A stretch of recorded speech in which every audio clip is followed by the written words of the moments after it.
আসসালামু আলাইকুম। Bengali flavour with Sonia cooking চ্যানেলে সবাইকে আরও একবার স্বাগত জানাই। আজকের ভিডিওতে আমি আপনাদের খুব সহজে একটা কুকি রেসিপি শেয়ার করব। এই এতগুলো কুকিজ কিন্তু আমি একটা ডিম আর ময়দা দিয়ে বানিয়েছি।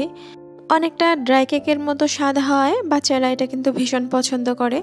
আর এটা খুব সহজেই ঝটপট বানিয়ে নেওয়া যায়। তো চলুন আপনাদের সাথে শেয়ার করি। প্রথমেই একটা বাটিতে একটা ডিম নিয়ে নিলাম। এবার এর সাথে অ্যাড করে দিব সামান্য একটু লিকুইড মিল্ক। এখানে চাইলে পাউডার মিল্কও ব্যবহার করা যাবে। আর দিয়ে দিচ্ছি সামান্য একটু ঘি আর 1 চিমটি পরিমাণ কালো জিরা। এবার দিয়ে দিচ্ছি পরিমাণ মতো চিনি। এখানে মিষ্টিটাকে কেমন পছন্দ করবে সেই অনুযায়ী চিনিটা অ্যাড করবে। দিয়ে দিচ্ছি 1 চিমটি লবণ, এটা মুখের স্বাদের জন্য। দিয়ে এটাকে খুব ভালো মতো মিক্সড করে নিতে হবে। এবার এতে অল্প অল্প করে আটা মিক্সড করব আর এটাকে একদম ভালো মতো মাখিয়ে নেব। রুটি বানানোর জন্য যেরকম শক্ত খামির বানানো হয়, এই খামিরটাও ঠিক সেরকম শক্তই হবে। এবার এর মধ্যে খুব সামান্য পরিমাণ বেকিং পাউডার অ্যাড করে দিলাম। এর ফলে কুকিজগুলো অনেক বেশি ফুলকো হবে। এই তো এই খামিরটা এরকম শক্ত হবে। যে কোনো কাজ করতে গেলেই আমার মেয়ে এসে হামলা করে বসে, এক্ষেত্রেও সে একই কাজ করছে।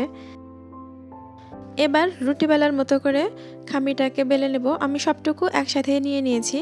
আর এটা কিন্তু রুটির মতো অতটা পাতলা হবে না, কিছুটা মোটা করে রাখতে হবে।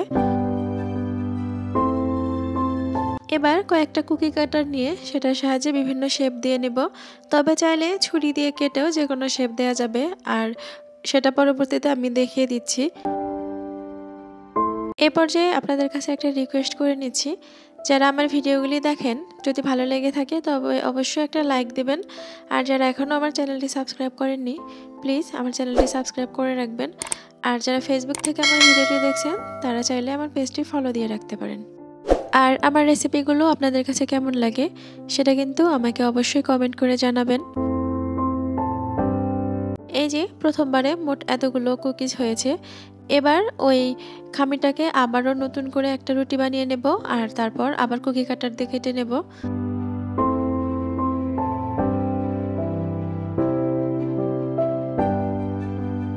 আমি মোট 2বার কুকি কাটার দিয়ে কেটে নিয়েছি।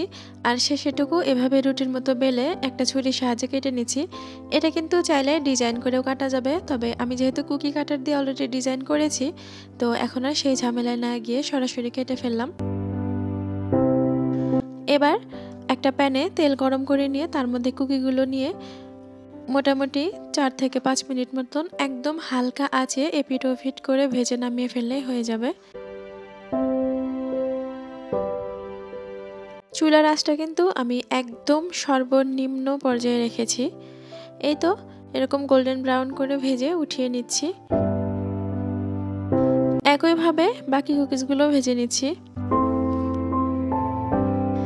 এই তো রেডি হয়ে গেল আমার ফুলকো ফুলকো কুকিজগুলো।